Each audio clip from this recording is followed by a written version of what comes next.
Okay, here's a brand new Rheem central air conditioning unit.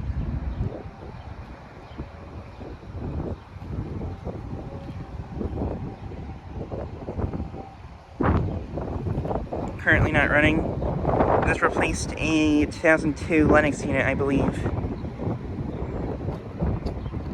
And this unit has swept blades too. It's really cool. Has a Emerson Copeland Stroll compressor.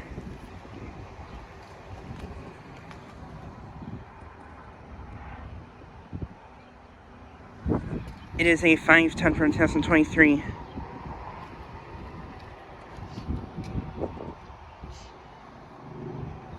Very nice unit right here.